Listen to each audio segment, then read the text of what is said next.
Saudara ahli, kami ingin bertanya terkait pasal 55 ya.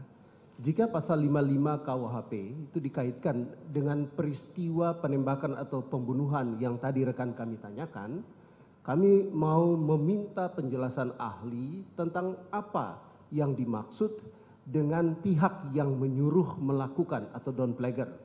Apa saja syarat-syarat bagi seseorang untuk dapat dikategorikan sebagai pihak yang menyuruh melakukan. Terima kasih. Ya. Dalam menyuruh lakukan atau downplayer ya, orangnya downplayer, berarti paling sedikit ada dua orang, yaitu adalah ada orang yang menyuruh atau manus domina, dan juga ada orang yang disuruh, manus ministra. Nah, biasanya tadi seperti yang saya jelaskan dalam KUHP baru, orang yang disuruh ini biasa tidak dapat dipertanggungjawabkan, karena dia hanya merupakan alat saja. Nah, cara-cara untuk menyuruh ini tidak dibatasi oleh pembuat undang-undang, ya. Tidak seperti halnya dalam menggerakkan atau with looking, tapi cara ini, cara menyuruhnya itu tidak dibatasi sekali oleh pembuat undang-undang, sehingga ketika ada semacam perintah atau apapun juga berupa instruksi menyuruh lakukan, maka orang ini sesungguhnya berada dalam keadaan tidak dapat dipertanggungjawabkan secara pidana. Kurang lebih seperti itu. Baik, terima kasih saudara ahli. Melanjutkan apa yang tadi rekan kami sampaikan tentang peristiwa penembakan yang diperintahkan oleh atasan, jika dikaitkan dengan peristiwa penembakan atau pembunuhan tersebut, menurut ahli, apakah pejabat atau petinggi yang memberi perintah kepada bawahannya untuk menembak atau membunuh dapat dikategorikan sebagai pihak yang menyuruh melakukan atau downplagger? Iya, kalau kita lihat dari kapasitas penyertaan tadi, beberapa bentuk ya dari penyertaan tadi, maka yang paling relevan adalah menyuruh lakukan, karena menyuruh itu berarti kan bisa berupa perintah atau instruksi yang dilaksanakan oleh orang yang sesungguhnya tidak bisa dimintakan pertanggungjawaban. Baik itu karena pasal 44 atau 48 ada daya paksa, atau karena 51 KUHP. Jadi dalam konteks yang tadi lebih tepat yang menyuruh melakukannya? Iya, karena caranya tidak dibatasi, dan juga orang yang disuruh lakukan tadi tidak bisa dipertanggungjawabkan hanya karena dia merupakan seorang alat. Baik, terima kasih. Lalu di mata hukum saudara ahli, bagaimana kedudukan bawahan yang melakukan perintah atasannya untuk melakukan penembakan tersebut? Baik, jadi kalau kita lihat di pasal 51, yang dihapuskan adalah elemen melawan hukum dari pelaksanaan perintah jabatan yang dilakukan oleh si penerima perintah. Tetapi dalam pasal 55, dalam kaitannya dengan penyertaan dan perluasan pertanggungjawaban pidana, orang yang disuruh lakukan itu sesungguhnya tidak memiliki kesalahan, tidak memiliki kesengajaan, tidak memiliki kehendak untuk melakukan suatu perbuatan pidana. Baik, terima kasih saudara ahli. Jika demikian, kalau si bawahan itu hanya sebagai alat, pertanyaan kami, apakah dia tidak dapat dituntut pertanggungjawaban pidana, atau apakah ia dapat dibebaskan dari pertanggungjawaban pidana? Apakah ahli bisa menyampaikan asas atau dasar hukum terkait hal tersebut?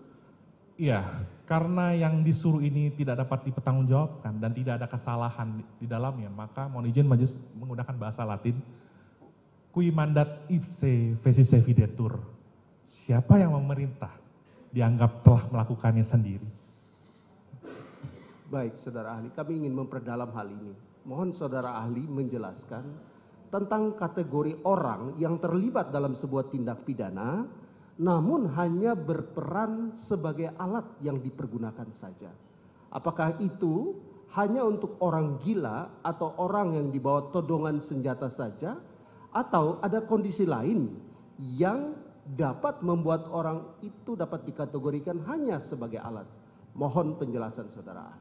Iya, dengan singkat saja, karena tadi saya sudah jelaskan di awal, pasal 44 itu adalah antur kening vatsbarhet karena keadaan jiwanya dalam pertumbuhannya itu terganggu atau terganggu karena penyakit. Dia berikik ontological atau cyclic storing, merupakan alasan pemaaf. Ada juga orang yang tadi berada dalam keadaan daya paksa relatif ketika dia ditodong senjata, dia diperintahkan untuk melakukan suatu tindak pidana, misalnya untuk membunuh orang lain. Itu adalah overmah dalam konteks relatif.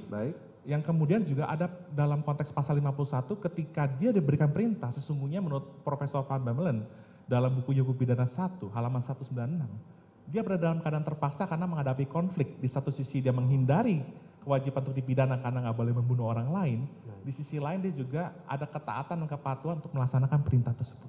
Baik, terima kasih, sangat mencerahkan. Selanjutnya saudara ahli, apa saja syarat-syarat bagi seseorang untuk dapat dikategorikan sebagai uitlooker atau pihak yang menggerakkan? Ya. Jadi kalau bicara tentang uitlooker, memang orang yang orang yang menggerakkan ini, dia hanya bisa dipertanggungjawabkan sebatas apa yang digerakkan, apa yang dia bujuk, apa yang dianjurkan. Tetapi memang cara-caranya itu bersifat limitatif. Artinya ada orang yang menggerakkan, itu disebut dengan aktor intelektualis, dan orang yang digerakkan ini dia disebut aktor materialis. Tapi orang yang digerakkan ini sesungguhnya dua-duanya bisa dimintakan pertanggungjawaban karena memang setelah tergerak ada kehendak untuk melakukan itu. Sedangkan kalau dibandingkan dengan Don Plehen, orang yang disuruh itu sebenarnya tidak dapat dipertanggungjawabkan karena tidak ada kesalahan dari orang yang disuruh sebagai manus ministra. Inilah bedanya antara sekaligus menjawab antara Don Plehen dan juga uitlooking. Baik, untuk membuat lebih terang, saya akan bertanya berdasarkan pernyataan tadi yang rekan kami sampaikan sebelumnya tentang perintah penembakan atau pembunuhan yang dilakukan atasan terhadap bawahan. Pertanyaan kami, bagaimana pendapat ahli jika ada pihak lain yang mengatakan bahwa pejabat yang memerintahkan penembakan tersebut hanya pihak yang menggerakkan saja? Bagaimana pendapat saudara? Iya. Jadi kalau ada pandangan lain yang mengatakan bahwa ini hanya kegerakan, hanya gerakan saja, hanya menggerakkan saja atau uitlooking saja, maka dalam upaya mencari kebenaran material perlu dilihat fakta-fakta yang terkait. Baik. Bagaimana kebenaran material atau kebenaran hakiki yang diperoleh dari serangkaian fakta yang menunjukkan adanya suatu perbuatan pidana dan upaya-upaya untuk mewujudkan suatu delik tadi. Karena tadi saya sudah sampaikan bahwa ketika orang digerakkan maka dia punya kehendak juga ya sama. Sebaliknya orang yang disuruh lakukan dia sebenarnya tidak memiliki kehendak untuk melakukan itu. Baik, yang disuruh tidak memiliki kehendak hanya melaksanakan apa yang diperintahkan.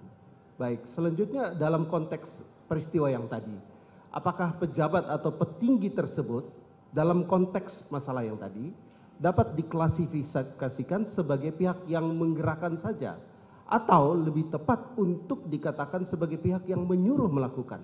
Ya, jadi sebenarnya itu tadi sekali lagi saya sampaikan tergantung dari fakta-fakta, apalagi gini, kalau bicara tentang ini tindak pidana pembunuhan, tindak pembunuhan berencana ya, berarti ada doodslag dan ada moord, ada premeditated murder ya.